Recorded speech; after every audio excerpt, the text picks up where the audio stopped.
Inilah 4 janji Allah dalam Al-Quran. 1. Jika kalian bersyukur, maka akan aku tambahkan nikmatku untuk kalian. Quran Surah Ibrahim ayat ke-7. 2. Ingatlah kepadaku, niscaya aku ingat kepada kalian. Quran Surah Al-Baqarah ayat 152. 3. Berdoalah kepadaku, pasti aku kabulkan untuk kalian. Quran Surah Ghafir ayat ke-60. 4. Tidaklah Allah mengazab mereka selama mereka memohon ampun, beristighfar kepada Allah. Quran Surah Al-Anfal ayat ke-33. Inilah 5 golongan yang didoakan malaikat. 1. Orang yang mengajarkan kebaikan untuk orang lain. 2. Orang yang menuntut ilmu dan duduk di majelis ilmu. 3. Orang yang bersedekah setiap hari. 4. Orang yang menyambung syaf salat berzamaah. 5. Orang yang berdiam diri di tempat salatnya setelah mendirikan salat. Inilah 4 orang yang tidak disentuh api neraka. 1. Hayin adalah orang yang tenang jiwa. 2. Layin adalah orang lemah lembut dan santun tuturnya. 3. Qarib adalah orang ramah dan suka senyum. 4. Sahel adalah orang yang memudahkan setiap urusan orang lain. Inilah 7 pintu masuknya iblis ke dalam hati manusia. 1. Tamak dan hasad. 2. Mudah marah. 3. Perut kenyang. 4. Berlebihan dalam menyukai seseorang. 5. Sikap terburu-buru. 6. Cinta harta. 7. Berburuk sangka. Inilah penyebab kenapa rezeki kita sulit. 1. Lupa tanggung jawab kepada orang tua. 2. Gak mau bersedekah. 3. Suka ngeluh dan menganggap semua orang salah. 4. Berselisih dengan saudara dan memutuskan silaturahmi. 5. Penyakit hati, kotor akal, bicara kasar. 6. Syalat dan berdoa yang asal-asalan. 7. Malas dan suka buang waktu. 8. Mengeluh sama yang dikerjakan. 9. Iri hati dengan orang lain. Inilah 6 cara agar hidup tenang.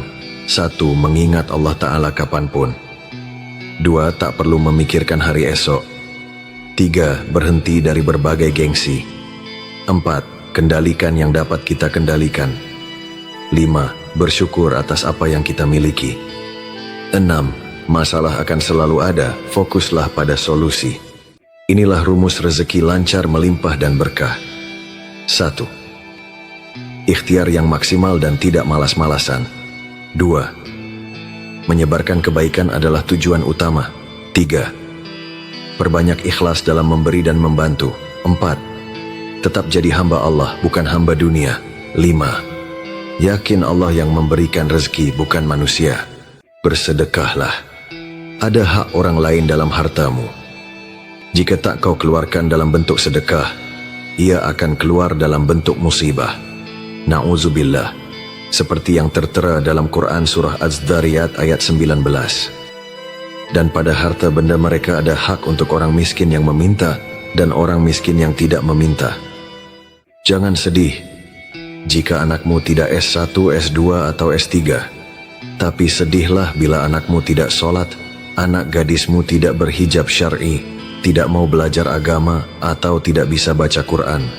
Itulah kerugian besar. Di saat engkau sudah jadi mayat, anakmu hanya diam tak turun dalam proses sholat jenazah dan penguburan. Mungkin mereka bayar orang untuk semua itu karena mereka awam. Bahkan mungkin tak akan mendoakanmu dalam sholatnya. Kerugian besar para orang tua.